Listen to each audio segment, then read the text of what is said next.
Alrighty, guys. Thanks so much for joining me tonight. This is your host, IDJESTER. Welcome to Live Chat with our special guest. We'll get to him in just a few minutes here. Just want to give everybody an update to remind everyone next Tuesday night, 8 o'clock, same time, same bat channel. We're going to be talking with Mr. Shenanigans himself, Clinton Parks. So that's next Tuesday. Next Thursday night, so a week from tonight, we're going to be talking with none other than Stratomatic Delaware. Unfortunately, we watched this video today. He's not going to be able to make it to the Stratomatic opening day launch this coming weekend, or the Friday, or whatever day it is this weekend. So that's kind of a bummer because I wanted to talk to him about all that and get all of his information on meeting up with some of the players and some of the people in our community, and just find out what was going on there and talk about it. Unfortunately, he's not going to be able to go this year, which is a bummer, but we're still going to have him on next Thursday. There'll still be lots and lots to talk to him about. So appreciate him signing up. If you have not signed up for your interview, what are you waiting on? Okay. We got next week booked up, obviously, as we just talked about, but the following week, either Tuesday or Thursday, if you're available, let us know. Email me, idjesterlive@gmail.com, idjesterlive@gmail.com, and we'll set up a date and a time, either Tuesday or Thursday nights, whatever works for you. Usually we try to go around 8 o'clock p.m. Eastern Standard Time. So if you can make that time, great. If you got to do a little earlier or a little later, we can work around your schedule. Just let me know. So just a friendly reminder on that. So I know there's some people in our community. We're still waiting on them to get on board and get their interview scheduled. idjesterlive@gmail.com. Clinton Parks next Tuesday, Stratomatic Delaware next Thursday, 8 o'clock p.m. Both of them. Looking forward to talking with these gentlemen about their games, their channels, their likes, their dislikes, their views, their opinions on things, and of course, then I'll tell Clinton Parks why he's wrong and everything. So, anyways. We got some good friends of the channel already starting to pop in. We got Stratomatic Delaware. We just talked about him. Thanks for coming. Beatles Eternally, Retro Sports Network. Some great channels out there. Be sure to check these channels out. So, without further ado, I will say that, yes, this is the first time since we started this that we have communicated and connected without any issues, no technical issues whatsoever. So I'm very happy with that. We're starting to get things working really well. And we have a special guest today, none other than Bleacher Bums Gaming. Check out his YouTube channel, Bleacher Bums Gaming. Anthony, welcome. Thank you. Great to be here. And I do need to point out the reason we did not have technical difficulties. This is a Patriot and Red Sox free zone. So we had the good karma from the Yankees today. There we go. No shenanigans. That's the important part. No shenanigans. Definitely no shenanigans. D. Scott Howard has showed up. Thank you, D. Scott. Hey, D. Scott. For showing up.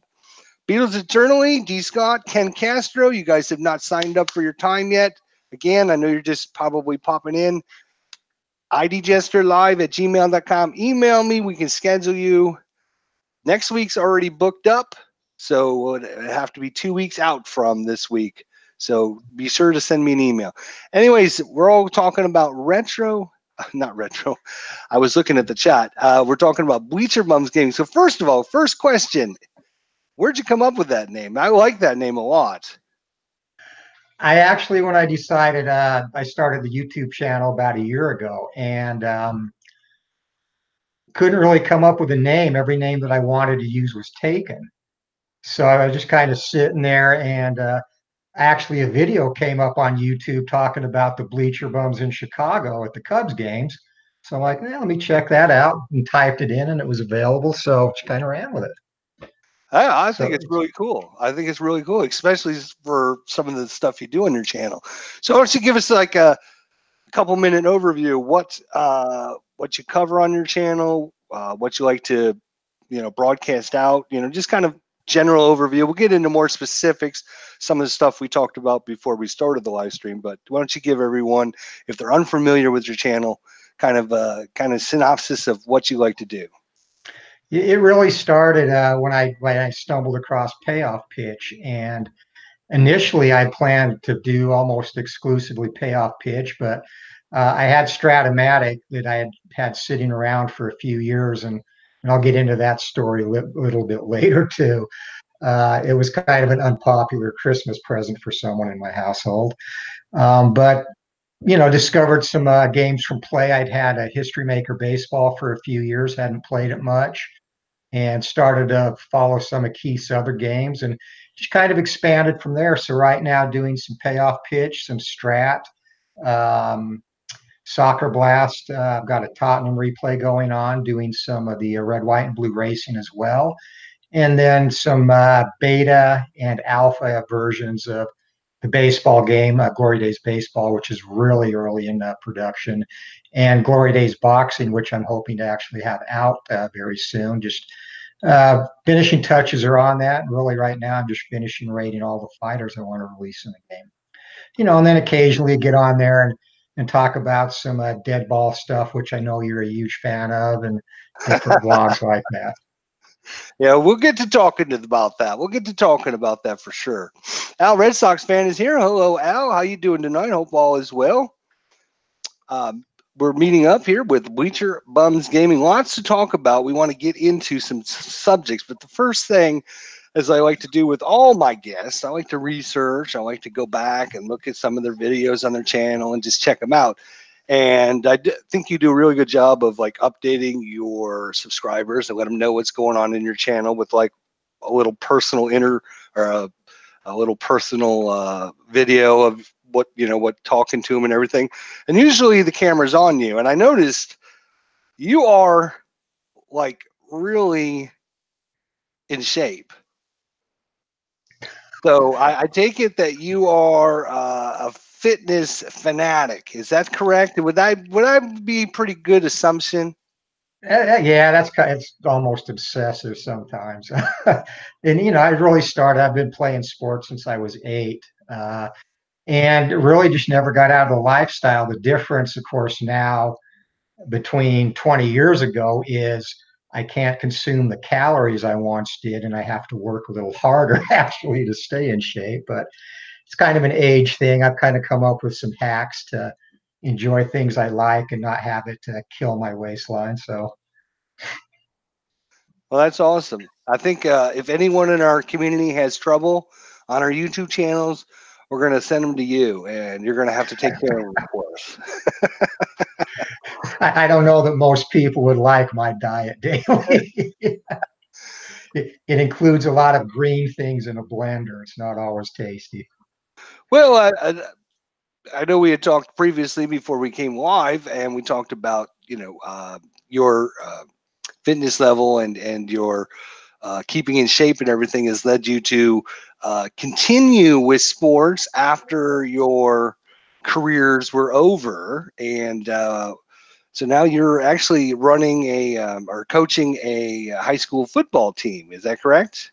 That's correct. Yeah, done that since 1987 when I was 24, and really every year since then, with the exception of a couple where life kind of got in the way, meaning work, my day job. Coached every season since then, and it's been I actually been blessed because I'm not a teacher, so as an off-campus coach, it's sometimes hard to get a job where you can fit that in because it's a pretty big time commitment with high school coaching, even at that level. So yeah, just really fortunate to be able to do that, and kind of keeps me young, hanging around the kids, and and you have some great experiences along the way that really none of them really relate to what happens on the field very much. I think some of my fondest memories are things that have nothing to do with the score or statistics of the game.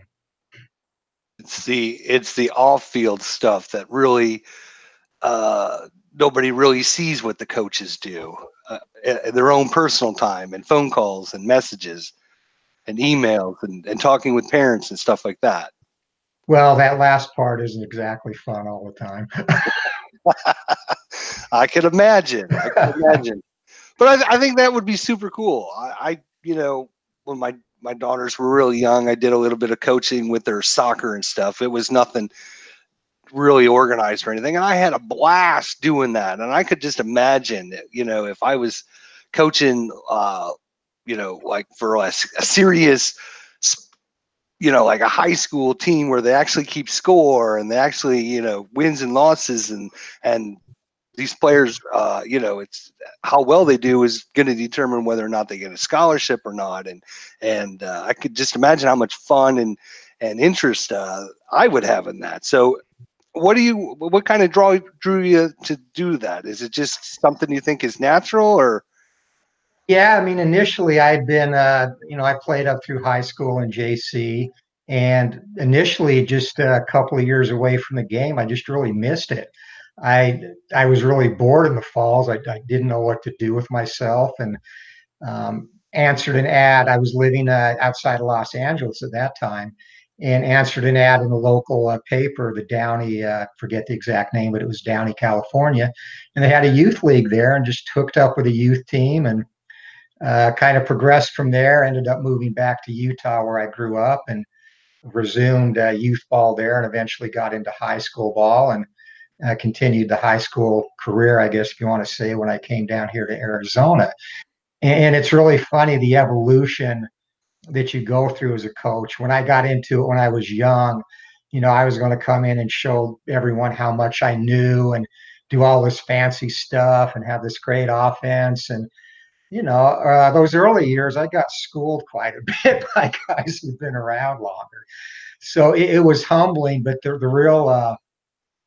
real journey for me has kind of been how I've transitioned in terms of how I look at the game over the years. Where what happens on the field has mattered less and less as time goes on. And I've been really lucky. Here in Arizona, I was at Westview High School for 14 seasons under a great head coach there, Jeff Bowen, who's now the head coach at Arizona Christian University here in Phoenix, and learned a lot from him. And we had a very successful program, played for 2 state titles, and ran off a string that's actually still going with the new staff there now. I think they're up to 10 straight section titles and made the playoffs every year since 2005. So, we really part of building a very solid and respected program there. But currently, I'm at a school called Carl Hayden. And if anyone is familiar with Arizona football, they know that Carl Hayden is never used in the same term as successful in terms of on the field stuff. They haven't had a winning season since 1996. And it's an economically depressed area of town, and your mission there really isn't so much to win games, but to help the young men, to build men, to help them escape or better their life situation. That's kind of, at this stage in my coaching career, 30 plus years in, that's kind of become I guess, the higher goal or standard for me, if you will. Well, that's excellent. That is awesome. I love to hear stories like this. I think that's why, when I was thinking about starting this live chat, I got to see you, and I witnessed your games, and I watched your videos, but I didn't know you. I didn't know what your desires were, what your personality was, what you like to do. Anything other than the interest of you doing sports games on your channel.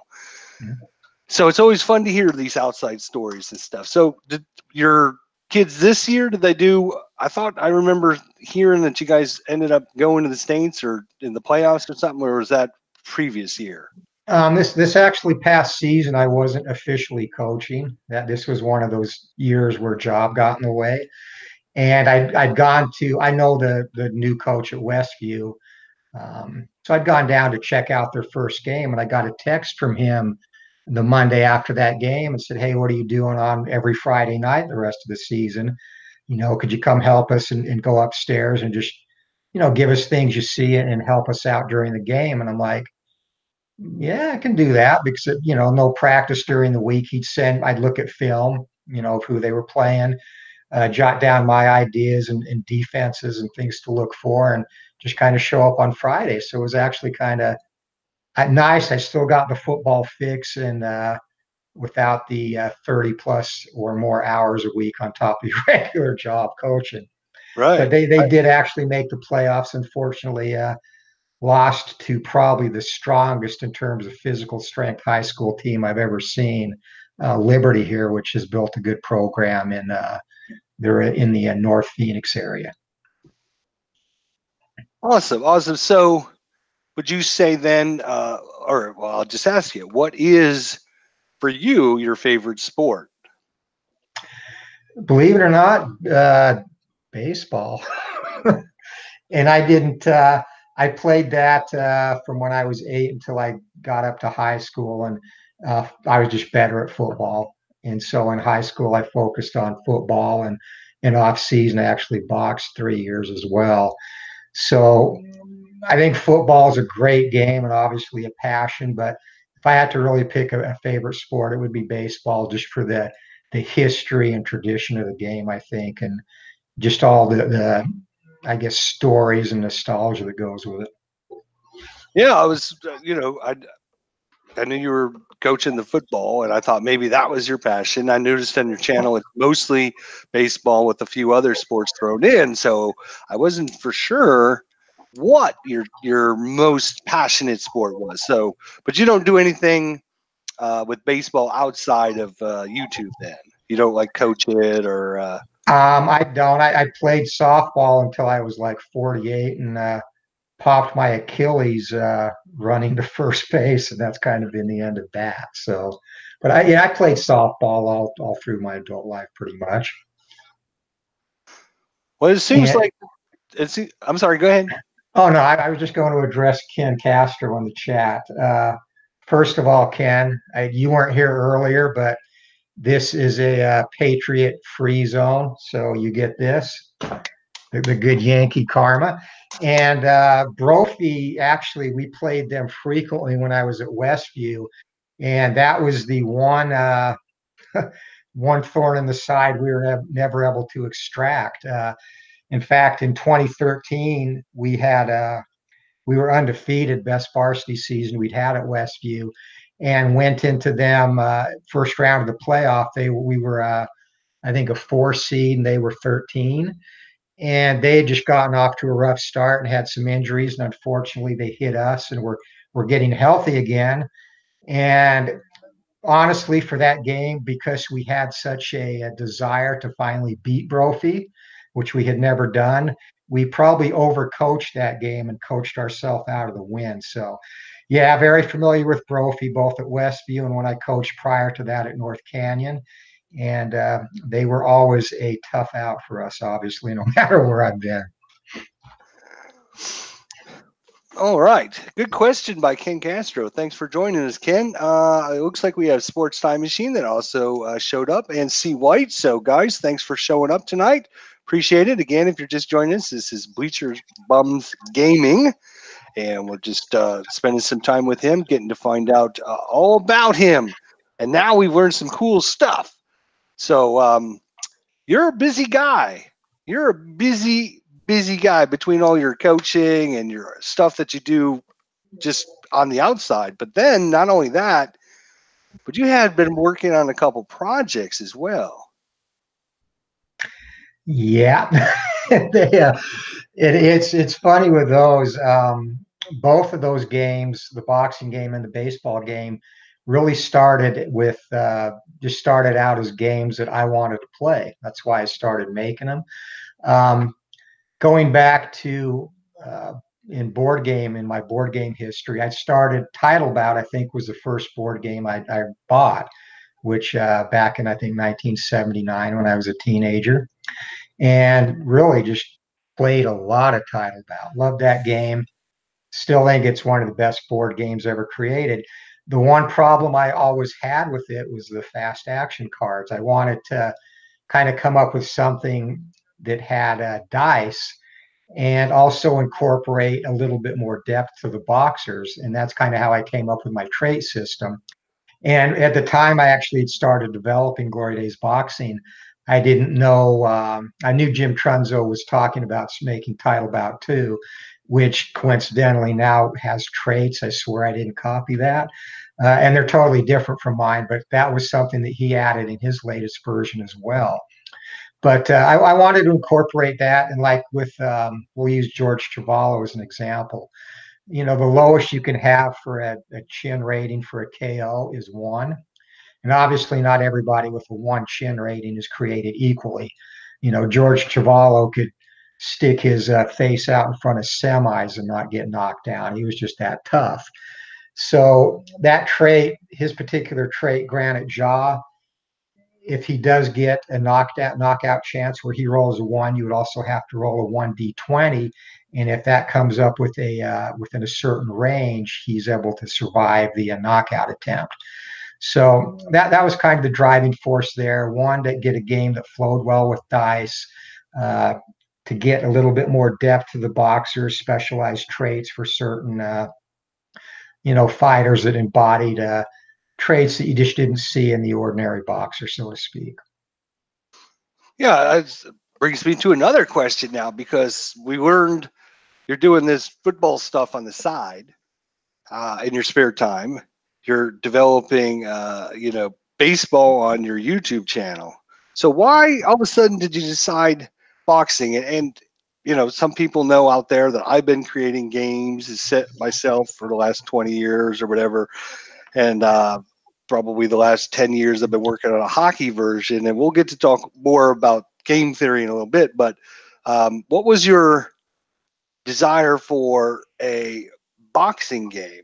The desire for me for hockey was I tried every hockey game I could find out there, and for me, none of them were any good. And I was like, well, I can probably come up with something better than what's out there. So what was the divide? Two questions. What was the deciding factor to go with boxing as your first game? And number two, why don't you just go ahead and answer that first, and then we'll get to number two after I hear your answer. Really with that, again, it was just a desire to kind of create a game I wanted to play. In boxing, there's some good games out there. I know that Downey Games has a boxing game, Digging Deep Boxing, but baseball really, the market has a lot of great baseball games. And I saw more of, and boxing is more of a niche sport than baseball, obviously, but I think I saw a little bit more of a opportunity or opening, I guess, in terms of boxing game and with what is out there. And again, I didn't initially start designing this with the plans to sell it. It was just something I did because I wanted to play a boxing game the way I felt it, not that it necessarily should be played, but the way I felt like I preferred to play it. So that was kind of the impetus behind Glory Days Boxing. And as I designed it, I was kind of thinking, I'm going to be retired in 7, 8 years, and if I develop this and people take interest in it as I go along, obviously I know no game developer really makes money unless you're named Hal Richmond, to where you can do it for a full-time gig. But I'm like, I think this is probably something I could do in retirement, and make a couple of spare bucks here and there, and also have kind of a purpose, something to keep me busy, because that's the main thing with me. I'm, like you said, I am very busy. I like to stay busy, like to have lots of hobbies. And my wife will tell you I have way too many hobbies. So this was just kind of something that I had planned long term to do, and kind of putz around with when I'm retired. So did you go into this with an idea going, because as a game designer myself, every little decision you make alters how the game is going to be played, whether you use 1 6-sided dice or 2 6-sided dice or 10-sided dice. That can have a big impact on every little thing inside your game. So did you already envision or have an idea about this is how it's going to happen? This this is the process I think I'm going to use, or did you just go in blind thinking I'm just going to create some stats and some players and then see how I can manage a boxing game inside of that? The one aspect that I had in mind from the beginning was determining which boxer is in control during a segment of a round, or if they go toe to toe. So that concept was always there, and I didn't want it to be a static value where you knew that most of the time Ali would always be in control against this guy because he just had and I'll use title bout as an example where it's a static number like 11 for control versus a 6 or whatever. And I know the fast action cards affect that, but I wanted each roll of the dice to kind of determine and have, you know, uh, obviously Ali would be in control more because he has more star ratings, but I still wanted that variability where he could roll, say, on the inside with no stars, and a lesser fighter like a Tony Galento could roll inside and come up with 1 or 2 stars and take control. The other thing I looked at is I kept the star system minimum, so it's 0 to 2 stars for most fighters, with the exception of very, very elite fighters in the game that'll have 3 in one area.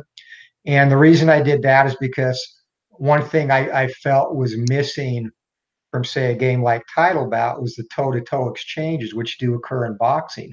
So I wanted to have instances where they could tie and basically both be in offensive action and exchange blows in the center of the ring. So that idea was there from the beginning. And initially, my result roll was going to be off of 1d20. And in play testing that early on, I just found out that didn't give me the variety or the range that I wanted in terms of that result. So I switched to a 2d10 at that point.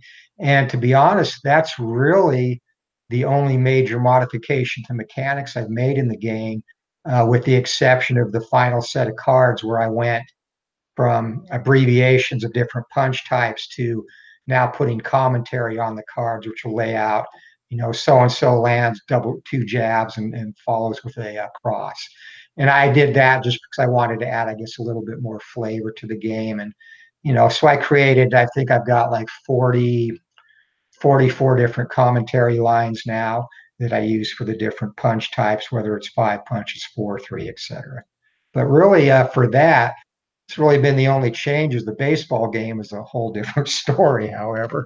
Yeah, I'm going to talk about that here in a second. So the name of the boxing game is Glory Days Boxing. Is that correct? Yes. And it is available soon, correct? Yeah, I'm hoping this quarter. I've had and I can't say who yet, but I've had a couple of days set up. And if this doesn't work out, I'll end up distributing it myself. But I've had a couple of times set up with someone else who already distributes games to possibly distribute it through their site. It's not Keith at play.com, but we just haven't been able to connect, and due to our work schedule. So that's something that I'm still exploring. So that's kind of going to alter the time frame or affect the time frame one way or another. And actually, I would be remiss if I didn't mention the impact you had on Glory Days Boxing. I remember during, I think probably the first or second beta video I put up, you came and gave some feedback on the toe-to-toe exchanges where one fighter would go first, one would go second. And at the time, I was just usually going with the higher rated fighter. And you made a very good point that sometimes the other fighter may initiate the action and actually get off first. So I took your feedback and kind of thought about that. And that's when I came up with the momentum system, which is currently in the game, where the fighter that had the most punches landed in the previous segment now will always go first and resolve first in a toe-to-toe exchange. So again, shout out to you for that. And thanks for making me think and improve the game. Well, I appreciate that comment. It's very nice to hear that. As a game designer, I know you have a vision of what you're thinking about, and you kind of have that solo blinders on. And it's always good to get feedback from other people. Although it's hard to take that because everybody wants the game their way. Everybody, if you ask 20 people about it, I'm sure 20 different people would have 20 different ideas. But sometimes you can get that having an outside source actually, looking at it something different that you hadn't thought about, and turns the light bulb on. And I'm glad that I was able to do that for you. And I think in that situation, you have to disattach yourself from the game and not look at it as your baby, like, oh, this guy's saying my kid's a brat when he's the best kid in the world, and kind of step back and go, okay, if I was playing this game, how would that make sense to me? And that's what I try and do with feedback. And sometimes you have to force yourself more than others, but I think that's vital if you're going to try and develop a game to kind of take that approach. Right. So the name of the game, Glory Days Boxing.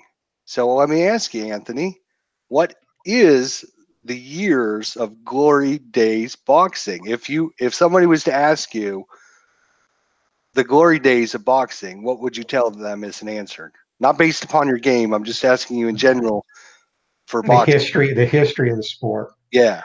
Yeah, definitely back before there were 17 different world titles in every division. That drives me absolutely nuts. In my lifetime, I would have to say the 70s. You got great fights. Wide World of Sports was on, and nearly every week you had a solid fight. I remember, and especially growing up in Utah, Danny Little Red Lopez, if anyone remembers him, if he was featherweight champion for quite a while. A Utah native and an exciting fighter. His fights invariably ended up with him getting hurt or knocked down and coming back to stop his opponent. And he ran into finally Salvador Sanchez, who dethroned him and dismantled him. Sanchez was one of the great fighters and definitely would have been, well, I think he still is kind of given credit as one of the best pound or best in that division. But, tragically, his life was cut short in an auto accident. But, lots of great fights. We got to see Hector Camacho make his debut in the early 80s. And of course, you have the 76 Olympics and the fighters that came out of that. Leonard, or not Hearns, Leonard, the Spinks brothers, Howard Davis was on that team. And, they all turned into solid boxers. And of course, Hagler, Hearns, and, that probably the best 3 rounds that I've ever watched live in terms of a fight. The 3 rounds of the Hagler Hearns fight. So, yeah, that was just a great time, and you had a solid heavyweight division too. Big George Foreman, Ali, Larry Holmes came along, and even though Holmes kind of had a dominant run, you still had competent fighters. That gave him tests. Ronaldo Snipes gave him a hard time, and even the Cooney fight.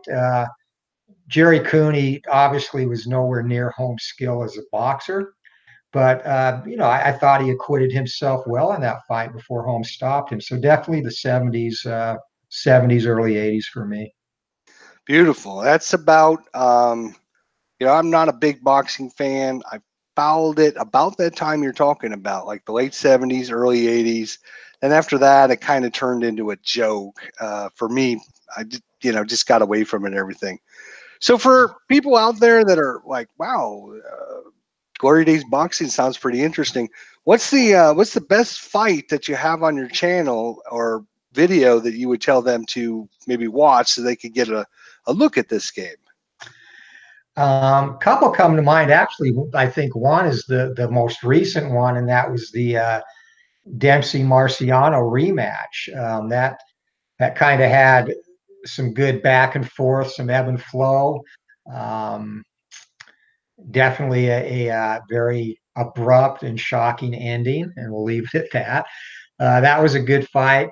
There's a Ali Sullivan trilogy, and Sullivan, I actually was thinking I might have overrated him in the game because he fared better than I really thought he should have. But part of it too is he had some really fortunate dice rolls. He was able to beat Ali once, and Sullivan, he was a proverbial puncher's chance kind of guy, and was a big punch fighter back in the day. Very, very tough. His big I guess Achilles' heel was the fact that he just wasn't a trainer. He did his training in bars and getting as much free whiskey as he could and indulging in that type of thing versus actually taking the sport as seriously as he could have. But either that trilogy or that last Dempsey Marciano fight are pretty good. All right, we'll definitely have to send people over there and have them check it out. Very interesting. So then you decided to go ahead and double your workload because you didn't have enough to do, and you decided to create another game, Glory Days Baseball. So what went into your desire to say, okay, I've gotten this one kind of up off the ground, it's starting to come along. Maybe I have another 80 hours a week I could spend on another game to develop and create. And we just talked about your number one passion is baseball. So what gave you all of a sudden the desire to double your workload and start creating another baseball or create another game, and this one being baseball? Kind of the same thing. In baseball, I'd actually started Glory Days Baseball first. I didn't call it anything then. I was just looking to create a baseball game that I wanted to play. And I guess simultaneously, as I was thinking about boxing too, and decided to push forward with that because, like I'd mentioned, there are a lot of great baseball games out there. Um, Kind of the same thing. And I was looking to create something that had a batter pitcher interaction that I liked a lot. And I actually started Glory Days Baseball initially. It had the same um, kind of determining factor as the boxing game does, where it was similar to payoff pitch, and actually that's why I ended up changing it. But the difference was it was a 1d6, and I gave different counts because hitters obviously fare better in certain counts, as do pitchers. So pitchers and hitters, depending on their quality, were assigned X amount of stars for different counts, hitter or pitcher counts, even counts, etc. And you can get all that information off Baseball Reference. So it's easy to rate players by how they've performed in different counts in the at bat. So that was kind of the driving force there to determine player or batter pitcher interaction. And it wasn't a 50-50 thing, it was contingent on the roll of the dice. But if it was a 1-2 count that came up on the roll and it was a good pitcher, the result was going to come off of his card.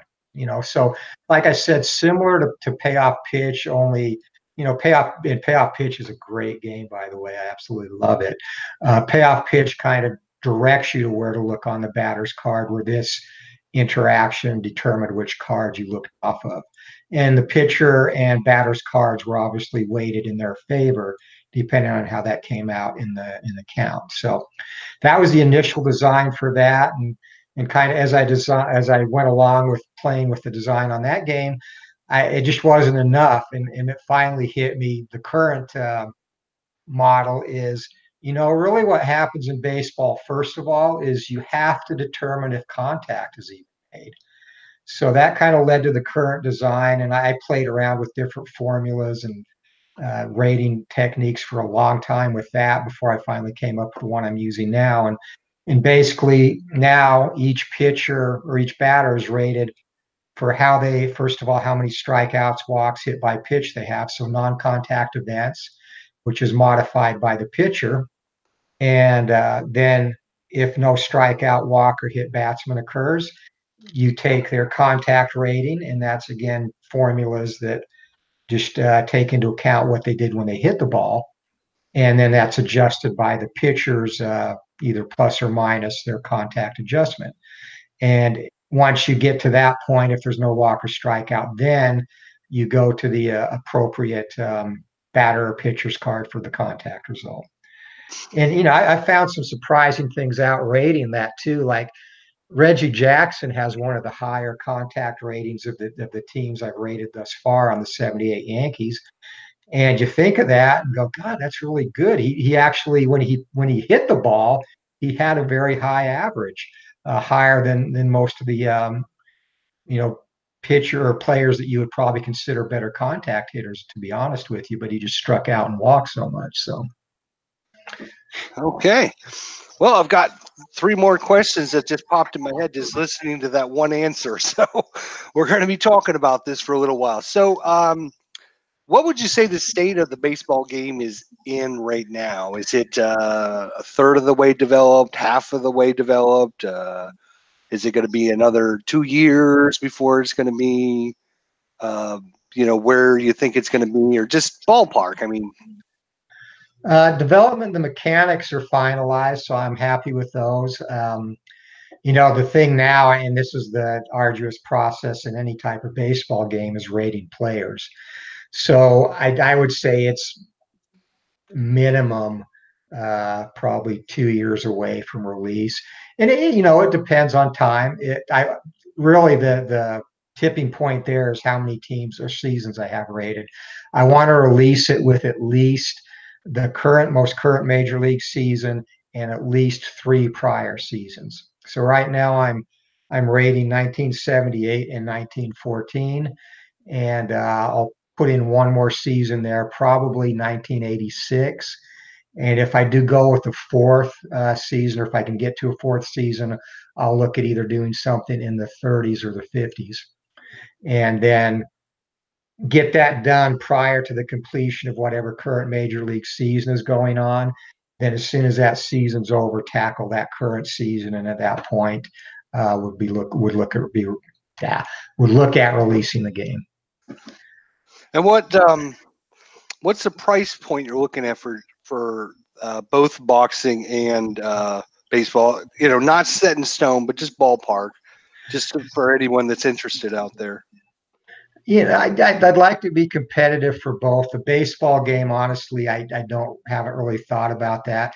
And really what drives that is the cost of printing the cards. Right now with the boxing game, I've had to expand. I've even gone out of state and checked with printers to get a reasonable price point. I've gotten quotes back like, yeah, we can print and cut 200 fighter cards and then all your game card or your game boards, etc., for $50. Well, that's not going to work. So that doesn't include packaging, and I'd have to sell the game for $60. No one's going to pay $60 for a boxing game with 200 fighters in the first release. So I'm really trying to get the boxing game down to where I can have the printed fighter sets go for about $15 each. And, so a price point maybe around $40 for the full game initially. And then each fighter set that's released after that, 10 to $15. Okay. And then of course I'd have a PDF option too, and I would keep that pretty cheap, probably $5 to $7 for each fighter set. And then the board parts in that case, I would just throw in for free.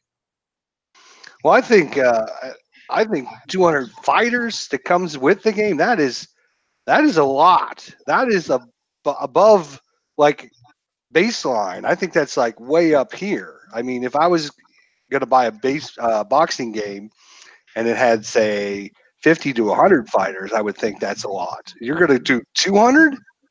Yeah, I'm going to have 100 heavyweights. They're all done, actually. I'm just converting the last of them now to the new card format. And then I've got to finish rating the middleweights. So 100 middleweights, 100 heavyweights will be in the initial release. And then down the road, I actually have a fictional universe kind of planned out. And I've actually got the names of some fighters, middleweights and heavyweights. So I want to release a fictional universe as well. And at the point that comes about, incorporate some, I guess, role-playing type things where you have out-of-the-ring incidents, management disputes, etc., that can affect a fight, that type of thing.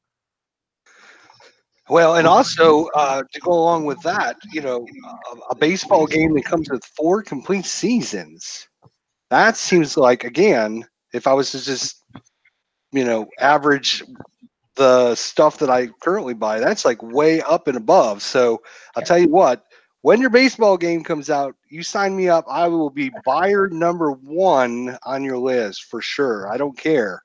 And actually with the baseball game, I think what I'll do there is follow kind of a design where you release the game itself with maybe some World Series teams, and then have the actual season set separately. Kind of the model like I think pretty much most of the baseball companies follow that. But I just want to have at least a little bit of variety in the seasons. Right, absolutely. So, um, Glory Days Baseball, great name. Same question we talked about with a Glory Days Boxing. What would you consider the Glory Days of baseball? Well, you're going to love this because I know you're a big fan. But for me, that sweet spot, if I could go back in time, would be the dead ball era, any time before 1920. Okay, here we go. It's going to get interesting now. Ring the So, bell. so convince me that that is the best because go ahead. I'm all ears. I'm listening. Tell me why that's the best time for baseball. I think if you look at it, baseball had gone from the 19th century, where it was kind of considered, and even in the early 20th century, it was kind of considered a low class endeavor, I guess you could say. But in the last part of the 19th century, it was more so. You had your Baltimore Orioles, John McGraw and crew that perfected an array of illicit tactics to win games, fights. There were umpires been attacked. It was really almost a underground sport, so to speak, at that point in time. So you transition into the early part of the 20th century when Van Johnson founded the American League, or took the Western League, which he was commissioner of, to a major league status.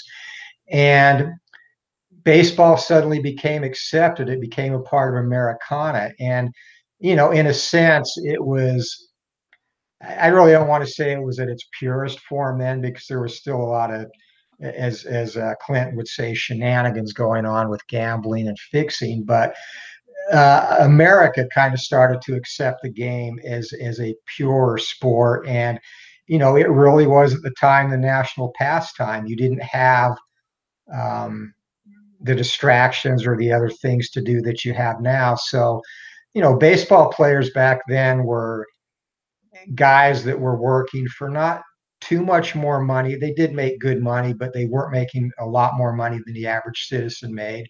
They weren't considered untouchable like today's ball players are, where you know you could go back then, and Davy Jones, who played for the Detroit Tigers, he opened a pharmacy, a drugstore across from the stadium that he played in. And that actually became his business when he retired for baseball. He made a small fortune on that.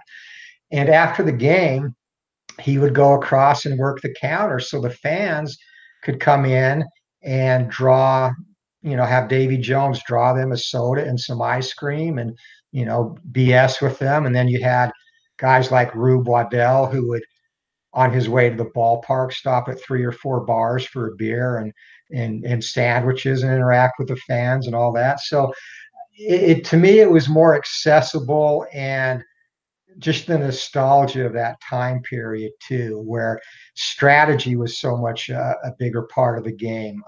The long ball. Nowadays, if you took a hitter and put him back in that time with John McGraw and said, "Hey, this guy's going to slug, 52 home runs for you, but he's going to strike out 197 times," he would think that's blasphemy. So, just from a purist form, I guess that's why I like that era. A great array of characters, like Rube Waddell, I've mentioned, Ty Cobb, of course. You have other guys, Christy Mathewson, the Christian gentleman who was a expert at many gambling endeavors outside of baseball, and often took, especially youngsters on the Giants, took their money. And so just a wide array of characters, and that nostalgia fact, and the fact that it really was accessible, in my view, to the American public, where the average guy, and I'll talk again about the Giants.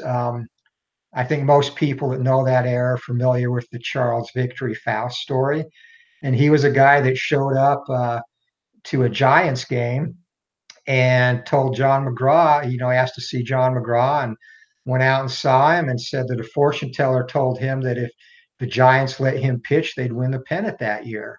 So McGraw got a glove and said, "Let me see what you got." And he was warming up, and in the process of throwing, the guy, he didn't throw hard enough to break a pane of glass. So McGraw finally put his glove down and just caught him barehanded.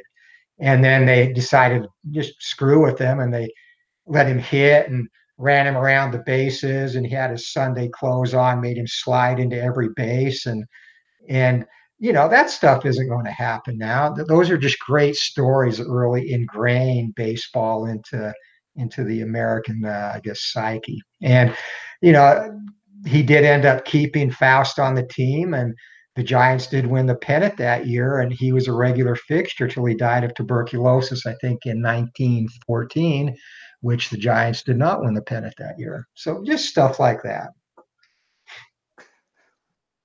That's nice. That's real nice. Oh, and no designated hitter. My research for today. Here's what I did at work. I went on to the Rambo stats where you can download like the lineups, scorecards, and I just happened to download a couple of the seasons so I can have an idea about what we're talking about when we're talking about dead ball, right? So I loaded up the 1914 season on my computer. First game pops up, final score 3-2 or 4-2. I forget what it was. 6 hits, 5 errors. The other team, 2 runs, 6 hits, 3 errors. I'm like, oh my God. Who would go watch all these bungling idiots running around trying to play baseball?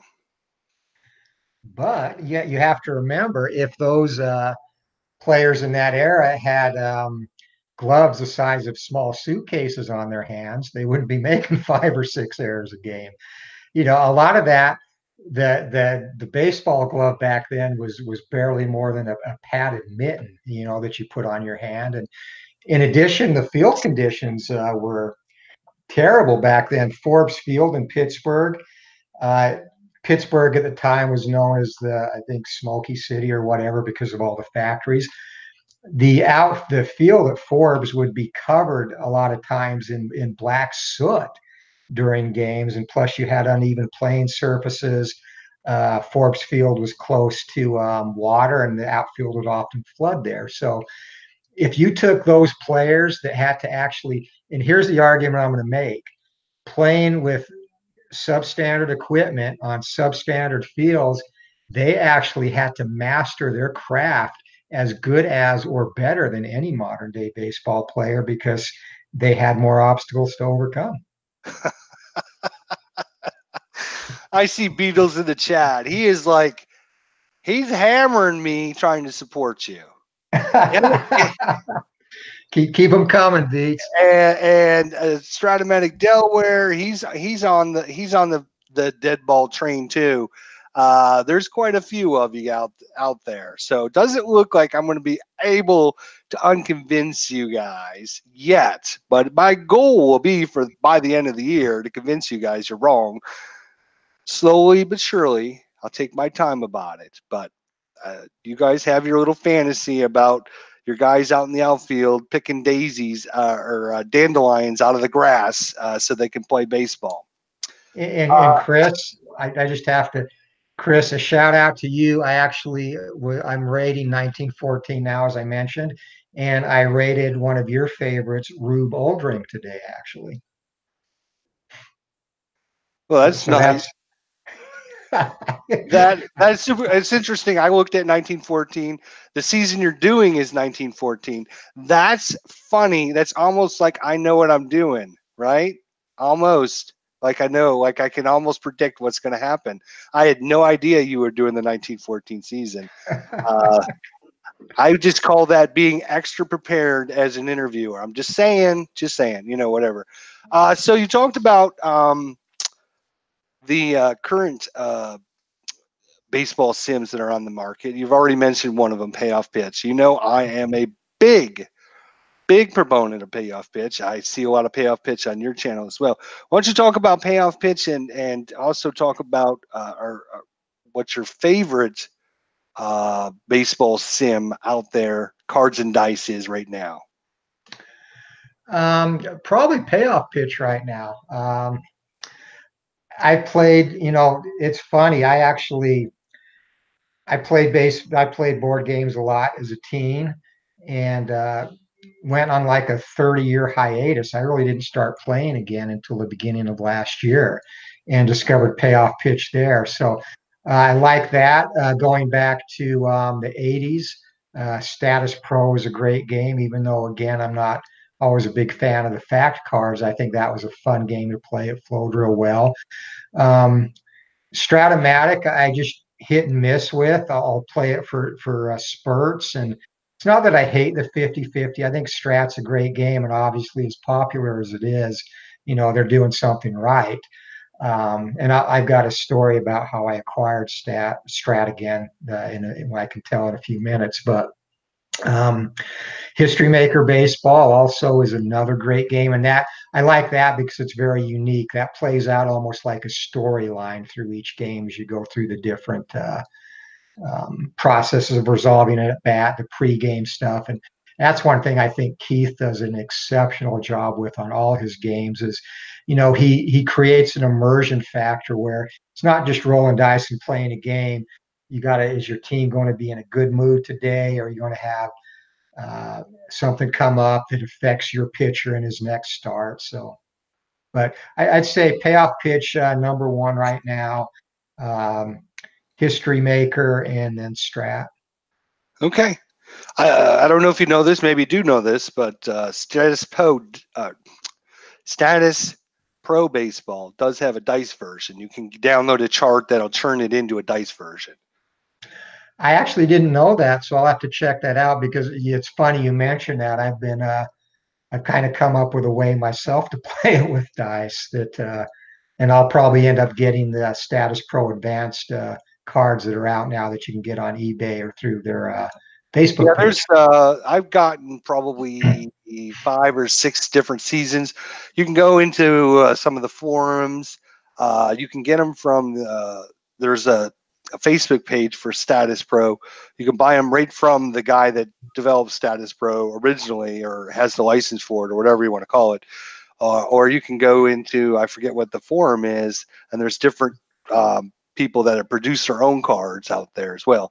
It's just a few charts that they've created for to turn it into, once you get the out, then you roll on the chart, and then they rate the players as a normal hitter, left normal, or left power hitter, right normal, or right power hitter. And then you look on the chart with your 2d8 that you roll, and it'll tell you if there's runners on or whatever, what the results of the play are. So I have done some of that on my channel if you want to check it out. So yeah, no, I definitely check that out. And I think I would probably play that the way I play payoff pitch, where using the dice to get the results and then flip the fact card in the case of Status Pro, to see where the out occurred.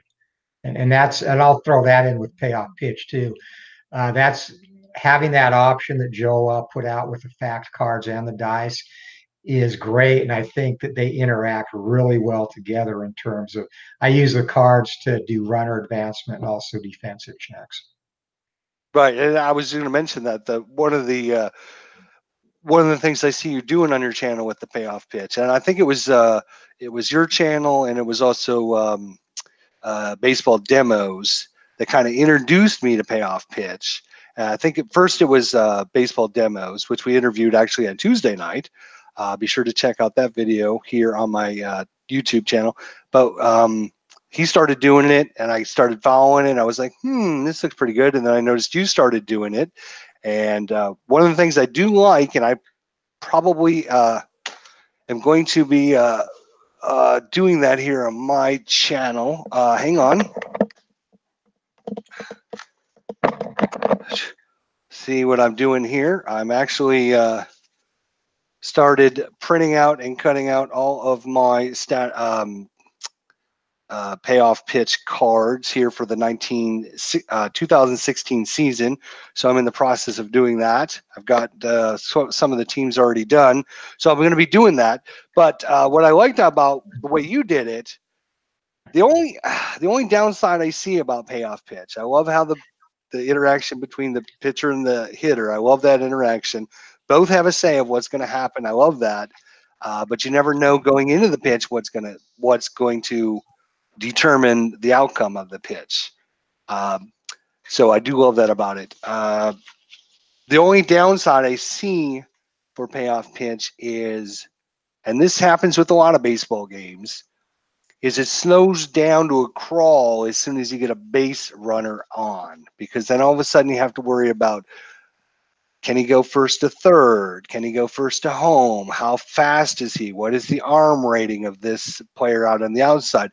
Then I got to roll the dice. Then I got to look up in the chart and everything. So what I like about what you do is you actually use the fast action deck to resolve some of those things that slow the game down. So why don't you talk a little bit about what you actually do on that? Yeah, and that was the exact whole purpose. And I got to digress. Um, to Beatles eternally, Rabbit Miranville was a great defensive shortstop. He doesn't belong in the Hall of Fame, though. Sorry, buddy. Oh, You is could Beatles do eternally? Somebody can mute him off of the. that. Nah, he's good. He's spamming some dead ball players. Um, Oh my God, more dead ball. He won't let it go. I He won't like let it to. go. Beatles, if you want to talk dead ball, you email me. Then we'll have a little conversation. Live chat with IDJESTER. Beatles eternally. We can go mano a mano. When you're ready, sign up. Go ahead. I'm sorry to interrupt you. No, that kind of I felt the exact same thing as you did. Runner advancement was a little bit cumbersome for me and in the charts and everything. And I'm just looking at it, I'm like, you know what? It's just real easy. Once I get a hit, flip the fast action card. And what I like about it, it gives you a description of the hit, opposite field, bloop single, line drive to center, etc. And then runners advance. X amount, one base, two bases, or whatever the case may be. And then you have your situations come up where it's a coach's opportunity or coach's choice to advance. And that's when you'll roll for the arm and versus and against the runner's rating. So, yeah, for me, it was just looking for something to kind of speed the game up a little bit. And after doing it a few times, I'm like, this really flows well. So I just kind of stuck with it. Yeah, I really liked what you did, because, like I said, payoff pitch, it's great. It's moving fast, and all of a sudden you get a runner on, and it just slows to a crawl. So what I was doing actually was I was creating my own. The other thing that I thought that didn't really happen as much as a lot of the other sims out there is it didn't really use the player stats as much as I think it should. So I was thinking, well, how can I use the player's stats more, and also get rid of this get rid of the slowdown when you got base runners on, or you got a runner on second and the guy gets a single to find out whether that runner goes home or not. So what I ended up doing was creating my own chart here, and basically all these charts basically represent is you take the run speed of the runner, and then you basically find out the different like, so if it's going first to third on a single, right? Here's your modifiers, and the modifiers here are the same modifiers on every column. They're the same thing. So once you learn the modifiers, you pretty much know. So, like, for example, if the arm is a 5, you're going to subtract 1 from the speed rating of the runner, and you're going to know that after you do it a few times. So I thought, well, that would be a pretty good way to do it. But then I watched yours, and I'm like, I might have to check out and try that. But again, nothing against payoff pitch. I love payoff pitch. I think it's a wonderful system. I think it's a wonderful game, and it's pretty reasonably priced. You get $9 for a complete season, and it comes with. Let's see. I'm printing out the 2016 season, and it's 194 pages. So that's a lot of players. Yeah, Joe cards about everybody, and that's really the great thing for him is that he does include all the players in the game. And the cards, if you do ever buy the printed cards, they are probably the best quality out there. I think they're on like 130 weight card stock. So yeah, high quality product there that Joe puts out. Yeah, very nice, very nice. Um, so yeah, if anyone there in the chat, we've been talking quite a bit. If anything has been brought up, and you guys in the chat, if you got any questions for Breacher Bums Gaming about Glory Days boxing, Glory Days baseball, design ideas, time frame, pricing. I mean, we kind of covered that stuff. Any other questions? Be sure to type them in the chat, and then we'll ask Anthony there as we kind of wind things down here.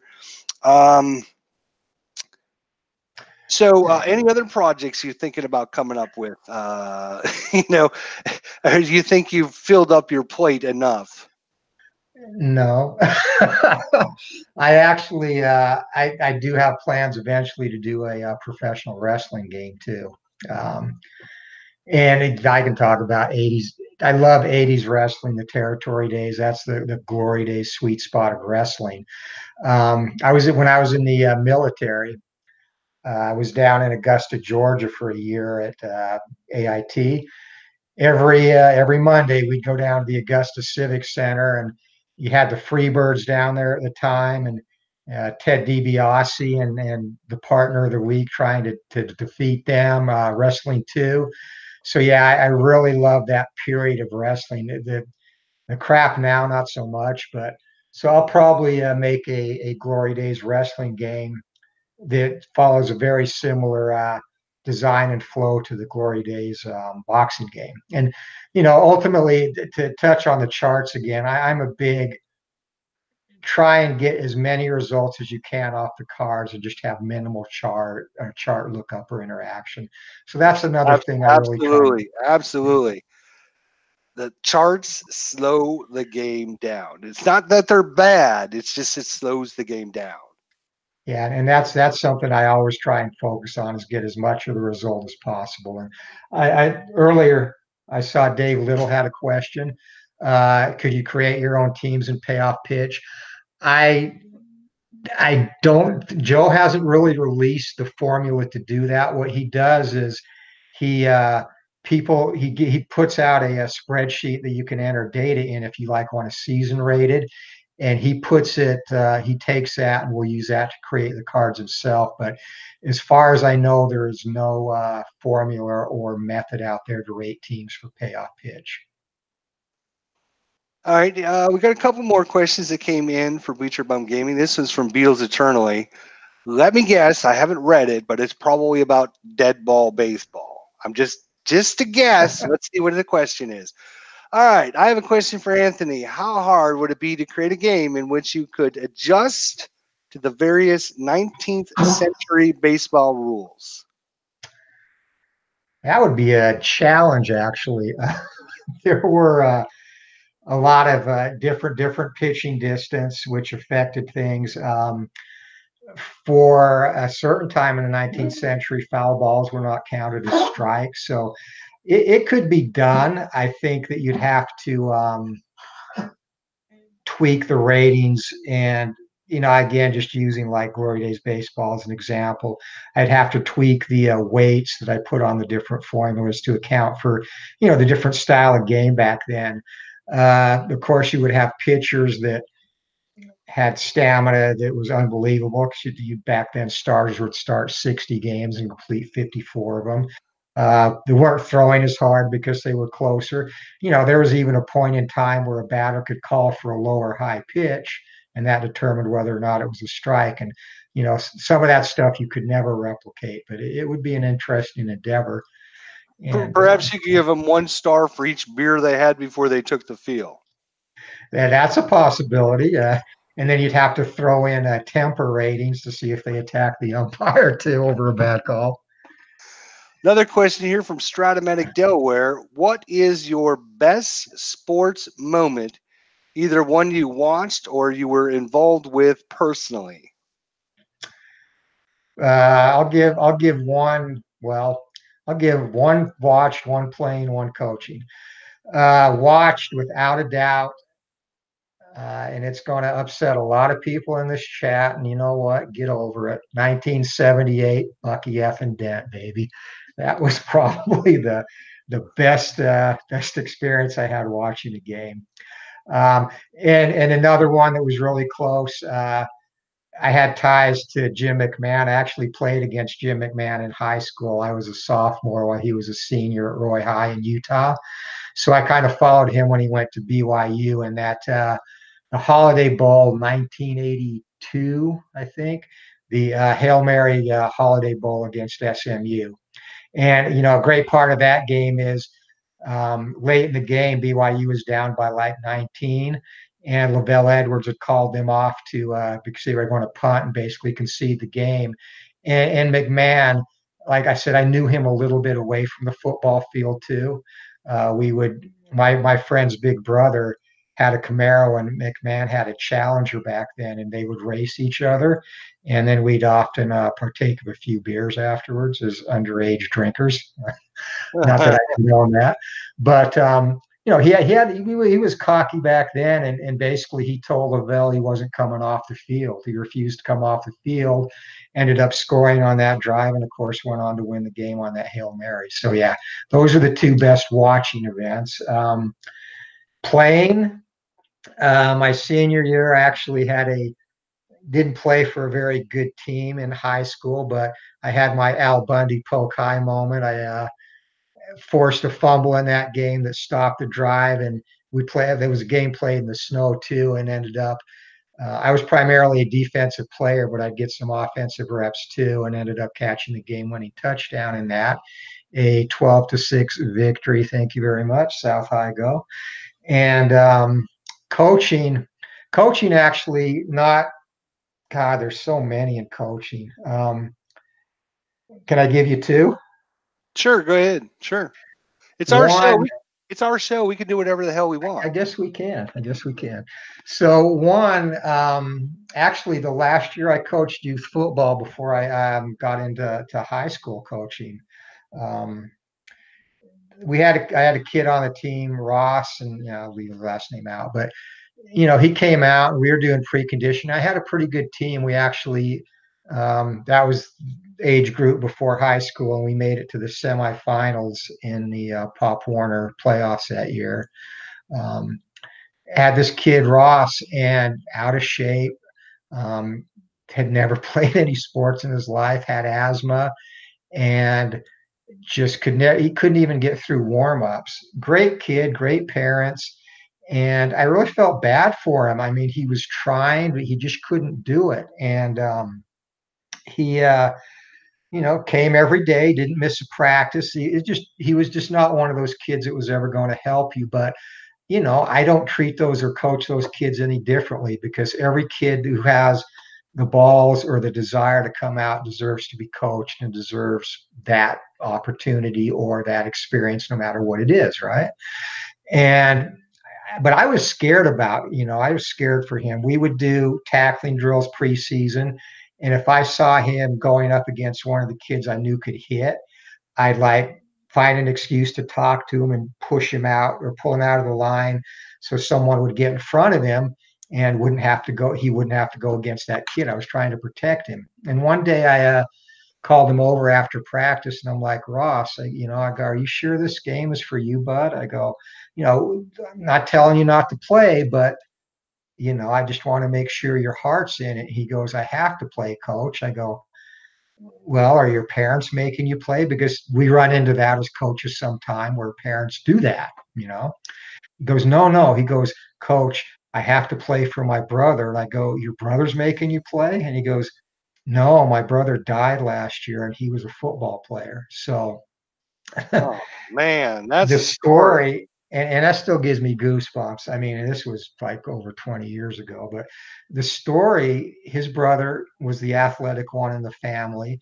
And literally days before Christmas, he got hit by a car crossing the street. And Ross, who would have never played football without that happening, signed up to play just for his brother. And I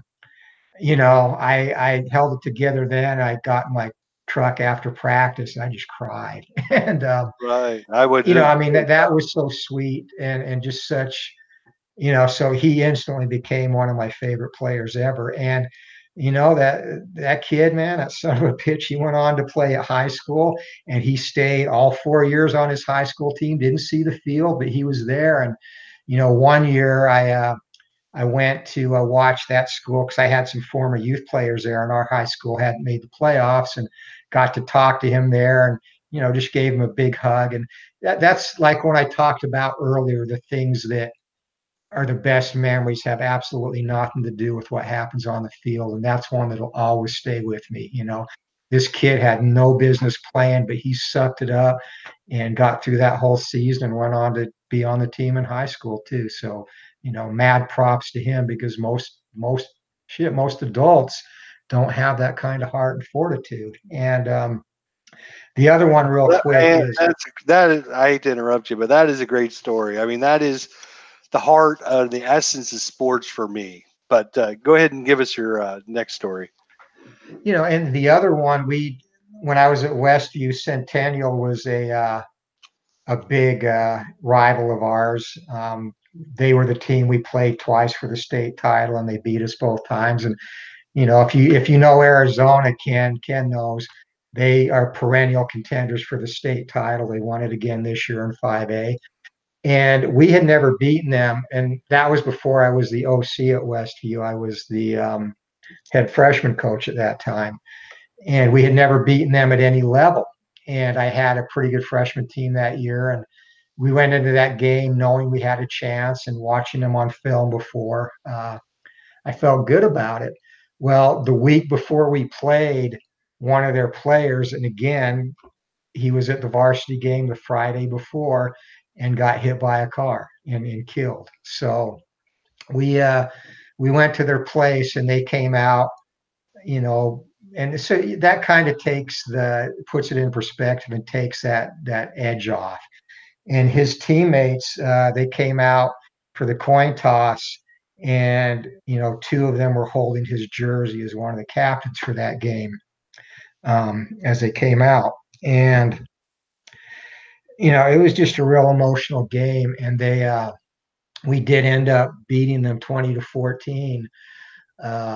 First time at any level we'd beaten Centennial, and you know, it wasn't really even cause for celebration. But what makes that stand out afterwards, we hated each other, these schools, right?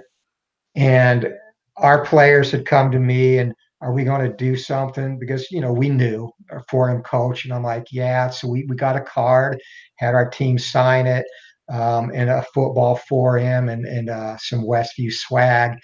And, I contacted their AD to see if that would be okay. And they'd mentioned, yeah, they were going to do a little ceremony in memory of this player after the game. So this was the best moment after the game. Again, these two schools that have never had any love lost for each other all came together, middle of the field. Um, one of my captains spoke and presented his mother with the offerings from us, the card, the football, etc.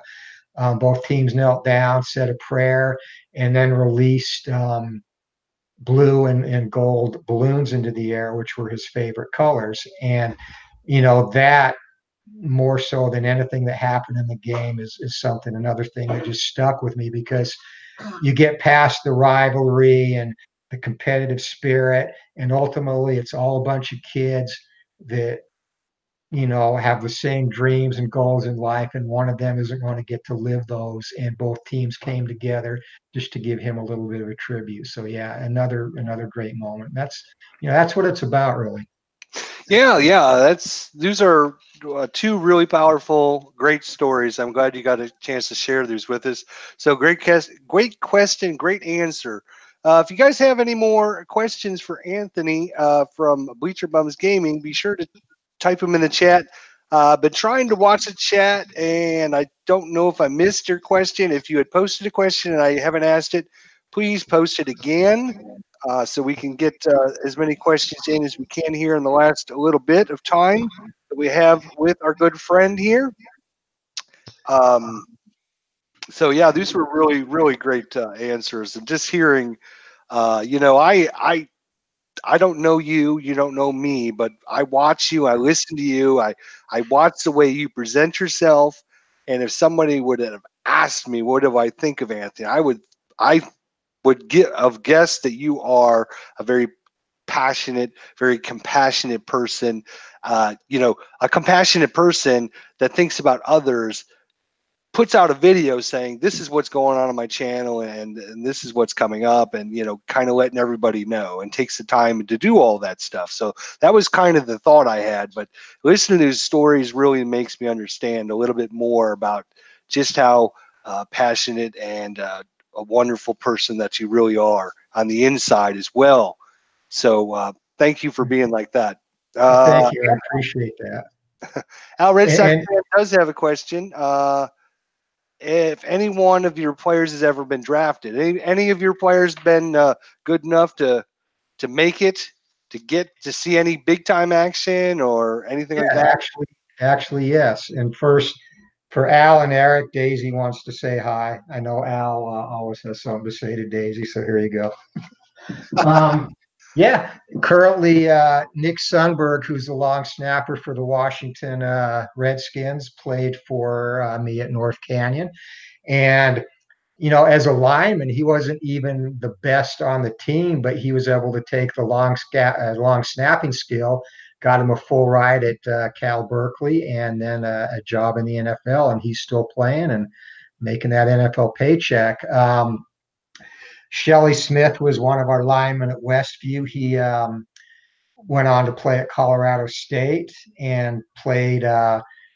He got into some games for the Dolphins. He kicked around on some practice squads. He was with the Texans for a while, and one other team, I believe. But it's very rare. I mean, it's very rare that you send a kid on to a D1 school. But been fortunate enough to coach a couple of players who've made it to the league, and a few more players.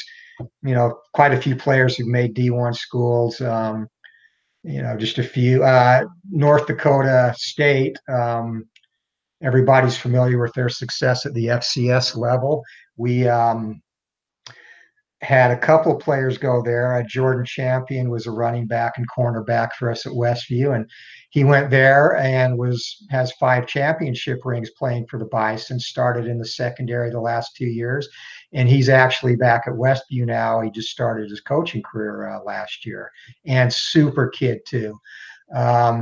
Another kid, and I didn't know if it would come up if we were going to talk about more football stuff, but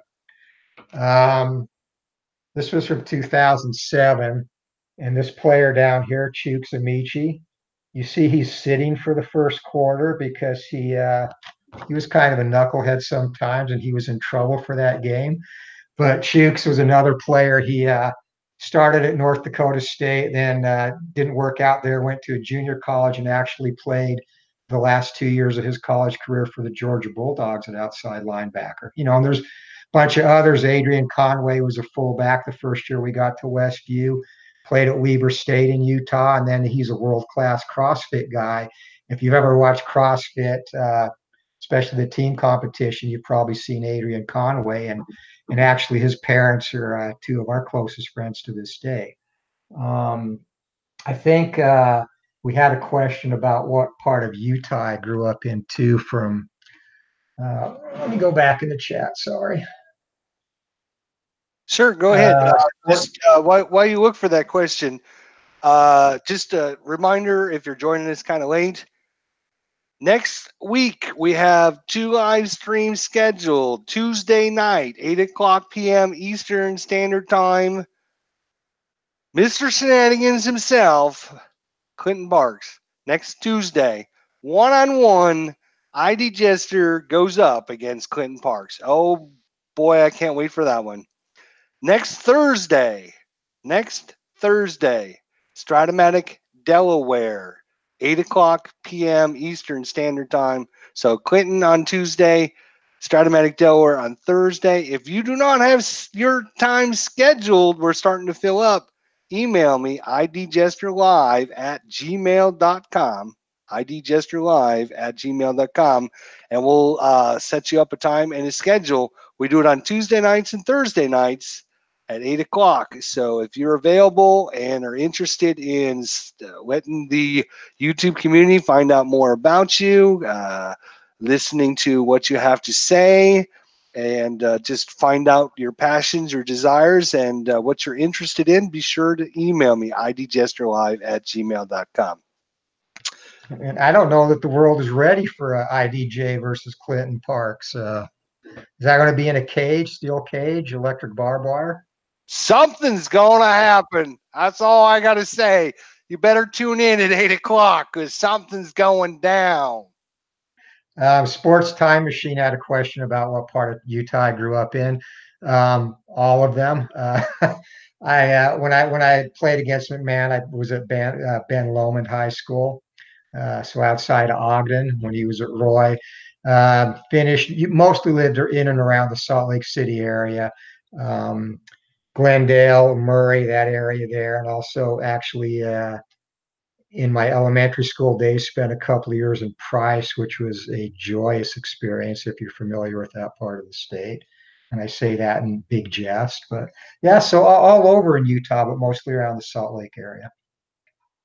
Well, that's great. Higher Ground Gaming has joined us. Higher Ground Gaming is not signed up for his live stream interview yet.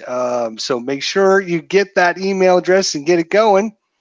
All right, let's see. Was there any other questions? Go ahead, guys. If you think of any other questions to ask Anthony. Anthony, just a couple more from me. So we talked about some football. We talked about some baseball. We haven't talked about hockey or basketball. So I take it you're not a big fan of either one of those? Not a huge hoops fan. Actually, our youngest son was actually a pretty good hooper. So most of my basketball watching was at his games. I'll follow the Jazz a little bit, tune in around playoff time, but not an overly big basketball fan. I never played it. Hockey I actually love.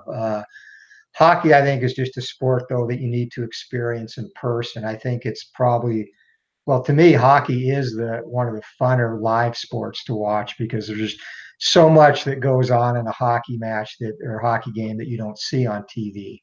And I like to see how the plays kind of develop. And I know that some people will be like, I didn't even know hockey had plays, but you can see the different attacks and plays develop. See a lot of the stuff that goes on away from the puck, which is very interesting as well. So yeah, love hockey. Love to go to a lot of Coyotes games actually. Beautiful. You're my man. I love me some hockey. Question. Make sure you answer this one correctly because I'll have to correct you if you're wrong. DH or no DH? If I can't love the dead ball era and say I wish there was a DH. Come on now. I think the DH. I get that it's almost a necessary evil because it extends players' careers and whatnot, but I wish it was gone. I wish Charlie Finley had never had that idea. To me, it takes a lot of the strategy out of the game. And there's rumors now that at the next bargaining session they're going to try and go for it in both leagues. And I guess if I had a choice, I would prefer it in either no DH period or DH in both leagues. I don't like the 1-and-1 thing at all. Yeah, I heard on the radio today. Interesting enough, on the way to work, I heard that they were talking about getting rid of the DDH, and then on the way home from work, I heard that they were talking about putting the DH in both leagues. So I don't know. I think they're going to use one of those two as a compromise to get something they want. to give back to the players, kind of a give and take situation. So it's coming one way or the other. I don't think it'll be next year, but I think 2020 or maybe 2021, we're going to have our definitive outcome. And I know High Heat Baseball there on the MLB channel, he hates DH. So I'm hoping he just keeps talking about it forever. Just keep talking about it forever, and hopefully somebody out there will freaking listen. The Mad Dog, no DH, baby, no DH, can't have the DH. The other thing brought up by Clinton, oh my God. The other thing they're talking about changing is any pitcher brought in now has to minimum 3 batters. You have to keep them in for 3 batters now. I'm liking that. Have you heard that? I have heard that. I'm kind of indifferent about. I think they're almost targeting that at the opener role. That, hey, let's have this guy start the game and pitch to 1 batter. I hate the opener, by the way. It's horrible. But I don't like that rule later in the game where you have and that's where strategy comes in. You have your left-handed specialist in the bullpen. You need to bring him in the 8th inning to get 1 out. I still like that. I think it's an important part of the game. So I don't particularly want that. I just wish okay, here's what I'll say. If they implement that rule, I would like to see that implemented, that if you start a game, you have to face at least 3 batters. How about I think that? any pitcher that comes in that has to face 3 batters, minimum, all pitchers. So if you start the game with a guy, he's got to face at least 3 batters. So, I think hopefully it'll cut down this stuff where you just talked about, where I have a 7th inning pitcher that's left-handed and his only job is to face against the left-hander that's going to come up in the 7th inning. That is a total waste of a position. Yeah, and I don't mind that. That's what happened in the dead ball era, right?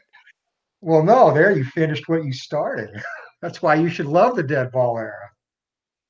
And I will add this too, another talking point for the dead ball era. Games didn't take 3 hours and 48 minutes either. Just saying. Oh, probably not. I didn't do that research. Bad me. I should have found that out. I should have looked at that. I did look at the 1914 season, though. No, you'd actually get games back then that would be a complete game and finished in an hour and a half. So and I'm a proponent of the pitch clock. I don't know how most people feel about that. If I had that rule, this is what I would do. 15 seconds between each pitch, and when the batter comes up and steps in the batter's box, he stays there till the bat is resolved, unless he gets hurt. So unless he fouls a ball off his instep or a hummingbird flies into his mouth, he stays and finishes that at bat, and the pitcher has 15 seconds to pitch. I know who we can blame for that? Dustin Pedroia. Go watch him play. After every swing, he's got to tuck his jersey in, pull both of his gloves on, re-strap them, get back in the batter's box. Smurf boy ruined it for everyone. I didn't. One more reason to hate the Red Sox. And if you go back to the 70s, there was, I think it was Toby Harrah, used to call him the human rain delay. Clinton could probably help me there. I think it was him. It was either Toby Harrah or Mike Hargrove, one of those two. But yeah, same thing. Helmet, gloves, check my belt, kick the dirt off my. Just get in and hit. Hargrove is what they're saying in the. Yeah. Okay. Mike Hargrove. Yeah. I knew it was one of those. I'm sure there's more than just Dustin Pedroia that had done it, but nothing worse. But here's what I have to say about that. I totally hate that when they do that. I was watching the 1990 NLDS before I started doing the replay of it, and I was watching these games, and those pitchers, as soon as they got the ball back, they were ready to go and pitch the next pitch. There was nobody telling them you had to do it, get going or hurry up or anything. They just did it. And the batters, they were standing there waiting for the next pitch to come. There was none of this shenanigan bullshit that's going on right now. So they need to get rid of that and clean it up if you're worried about the time. But there's a caveat with that. And that's to say, I don't know where this, seems like in the last 6 years now, all of a sudden we're concerned about the length of the game. Up until then, nobody really seemed to care how long the games took. Why all of a sudden do you think people all of a sudden care about how long the games are? I think because they're not viewer friendly and they're not pulling in the young generation, and that's really what's going to be needed to keep the game thriving. Honestly, I mean, if you have a 9, 8, 9 year old kid, they can't stay up till 11:30 at night waiting for a 4 hour game to get completed. You know. Well, I agree with that. I think some of it's for that, but I mean, let's look at it. The Saturday night college football game starts at 8 o'clock, and it doesn't end till after midnight. It's supposed to be the same time frame as a baseball game, and I don't hear one person bitching and moaning, "Oh, we got to speed up the college football game." I think it's two different fan sets, really. I mean, baseball at a college football game or especially an NFL game, I think there's a lot of other pageantry that goes on where an experience at the ballpark is much more laid back. And I would much rather go watch a Major League Baseball game than an NFL game. In fact, coaching, I barely watch the NFL because after Monday through Saturday of football, I'm footballed out on Sunday.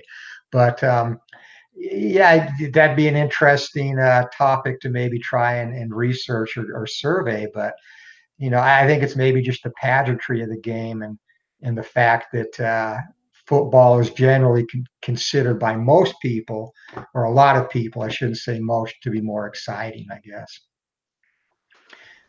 I mean, I can understand that. I'm not saying it's good or bad. I'm just Yeah. saying, all this uproar all of a sudden, it's like somebody, I read an article, it was on my phone, and I wish I could find it on the computer, but it was basically saying that one guy talked about this like 6 years ago, and then all of a sudden everybody else started his blog post or whatever started getting more and more views and everything. Then everyone started talking about it after that.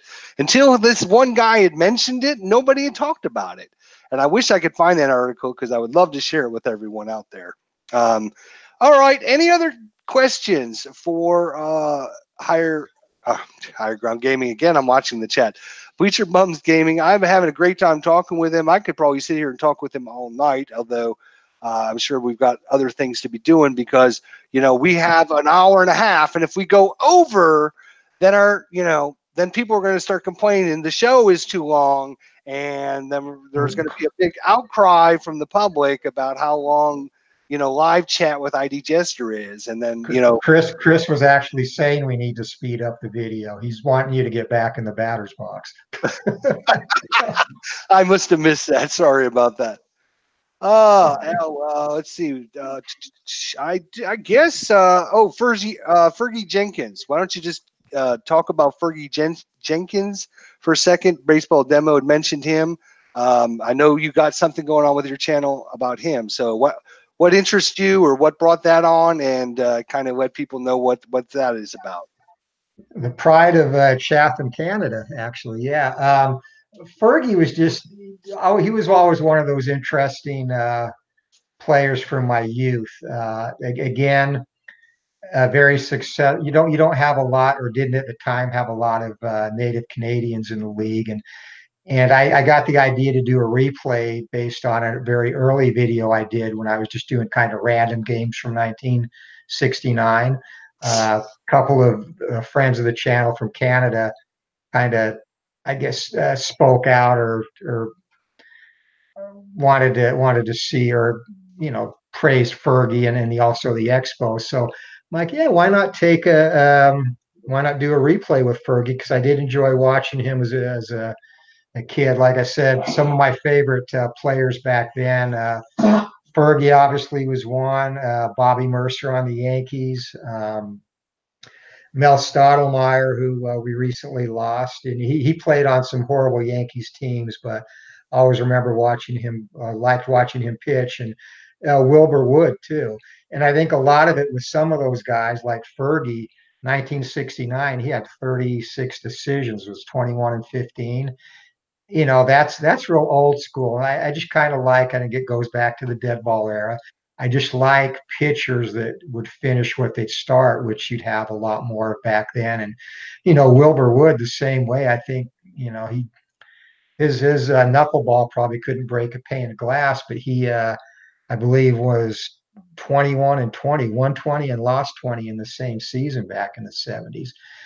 So just some interesting characters there from my youth that I wanted to try and highlight. And Fergie was the one that stood out for the payoff pitch replay. Beautiful. Two more questions for me, and then we'll go ahead and call it a night. Question number one, favorite baseball season. If you could only choose one season and you were to tell somebody this is the best baseball season ever, which one would you tell people? 1908, no doubt about it.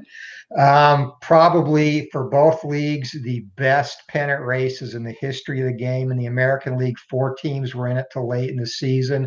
In the National League, you had the Pirates, Cubs, and Giants.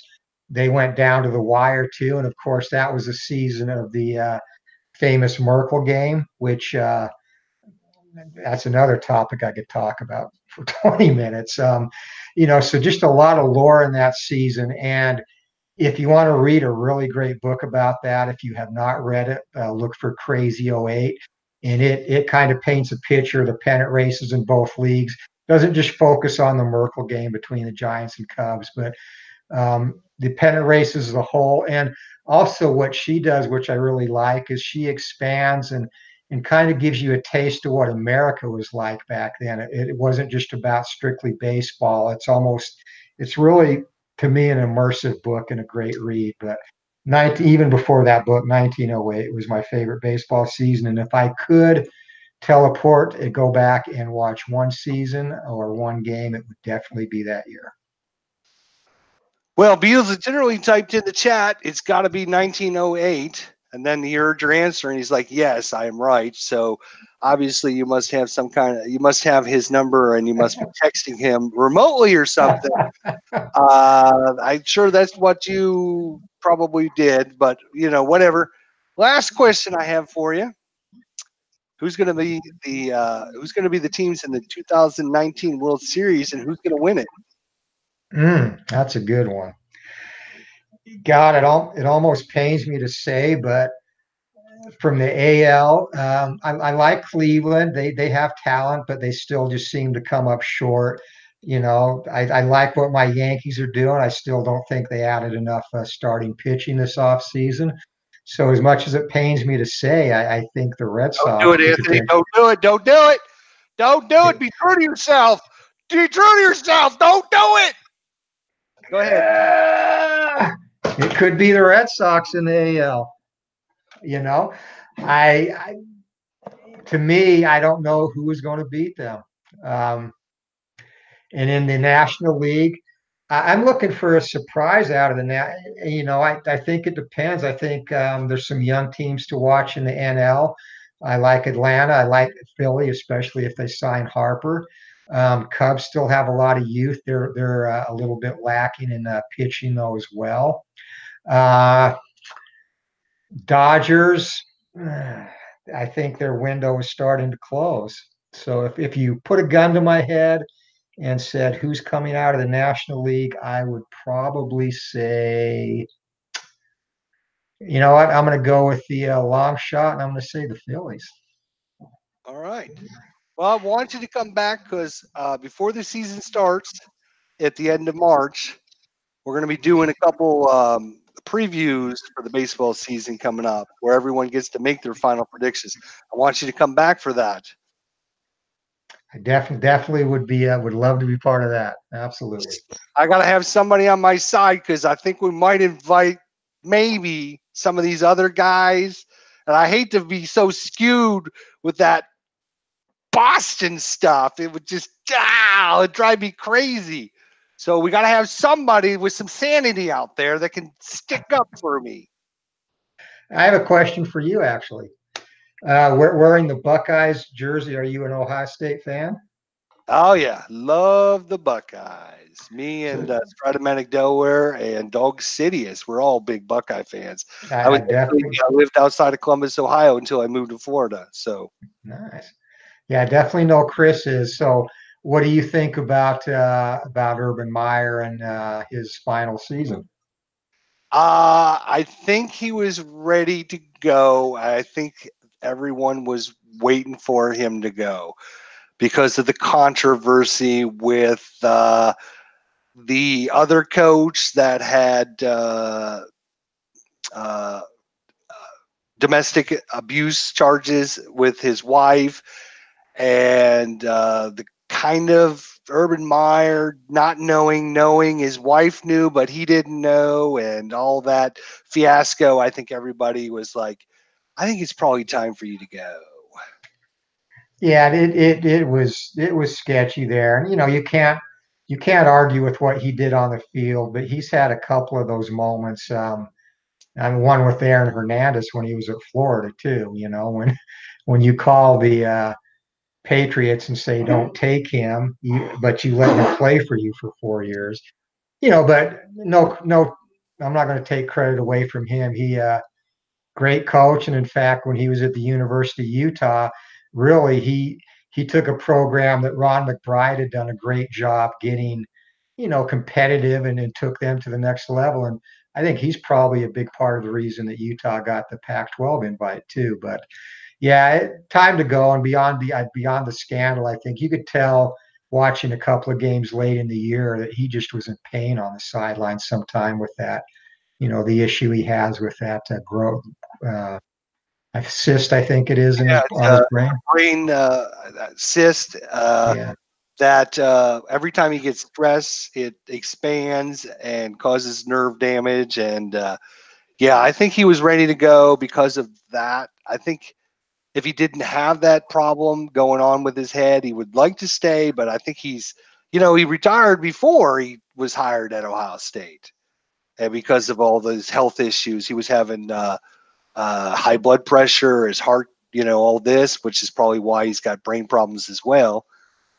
So I think I'm looking forward to see how the new coach does. I think if you remember, Urban Meyer was actually suspended the first 3 games of mhm. the season, and the other coach, even though he was under Urban Meyer, took over, and I think he did a really good job. And that was the coach that is now taking over.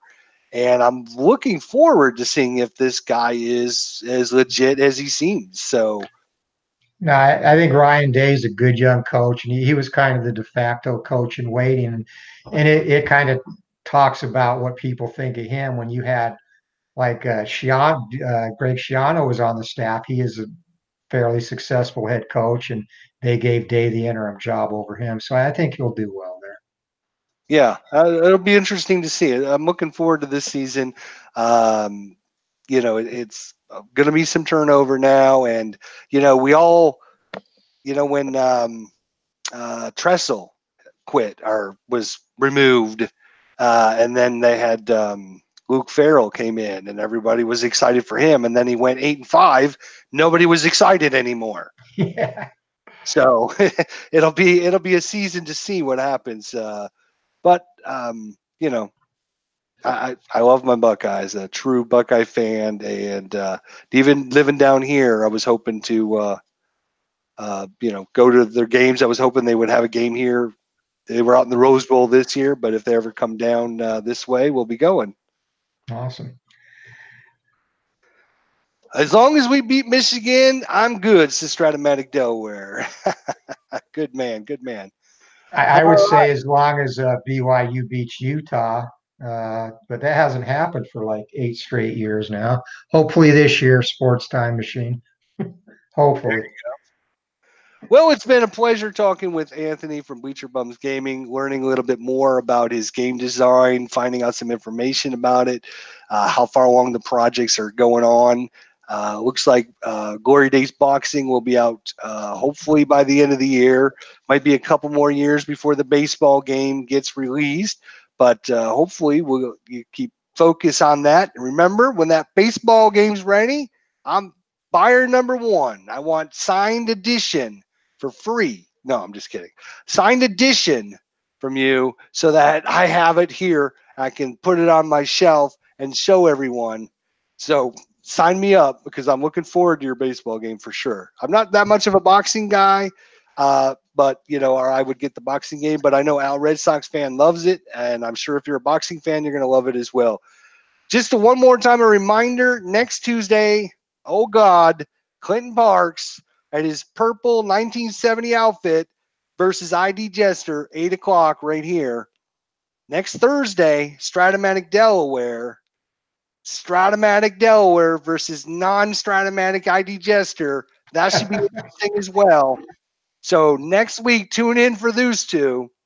Been a pleasure to talk to Anthony. We want you to come back when we have our pre-baseball MLB 2019 preview show. Would absolutely love to. Hey, appreciate it. Definitely a lot of fun. This almost 2 hours went super quick. So yeah, very enjoyed this a lot. Thanks for the invitation. All righty, guys. Thanks to everyone in the chat that came out tonight. Do appreciate it. Dylan Dew's here as well. Clinton Parks, Ken Castro, Stratomatic Delaware, Al Red Sox fan, Beatles Eternally, Retro Sports Network, Higher Ground Gaming, Dave Whittle, Todd B, Beatles Eternally, Mr. Deadball Baseball himself, Sports Time Machine. Who else did we miss here? I'm sure there's a few of you that we might have missed. Robbie was here. Of course, Baseball Demos, Ken Castro. So many good channels out there. Just love everyone, and I appreciate you guys coming out tonight to have some fun with us. And again, a big pleasure talking with Anthony. I knew just from watching his channel, I had a pretty good idea what kind of person he was like, and just hearing some of those heartfelt stories that I would never have had a chance to hear unless we had this time together. So that's what we're trying to do here with live chat with IDJESTER. Just try and talk with me and get together. idjesterlive@gmail.com. We can sit down and have a talk and see where it goes. Next Tuesday, Clinton Parks. Next Thursday, Stratomatic Delaware. So everyone that came out, thanks tonight. Thanks. Big shout out to Anthony from Bleacher Bums Gaming. Appreciate his time, his effort, his desire. Go check out his channel on YouTube, Bleacher Bums Gaming. If you're not a subscriber, make sure you subscribe. If you're a boxing fan, make sure you check out his videos. One more time, Anthony, tell them which videos to watch if they're interested in checking out how the game plays. The good one for the current or final version of the game would be the Dempsey Marciano 2 fight, which was last week. Beautiful. Excellent. So check out that video. You'll get a good look at the game and watch it in action. You've got the designer right here if you have any questions. Great guy. Definitely support him and his channel. So, guys, thanks for joining us tonight. Do appreciate it. Everyone out there, have a wonderful, safe evening. We will see you guys next Tuesday night, 8 o'clock. Purple will be the word of the day. Clinton Parks. We'll see you guys then. Take care.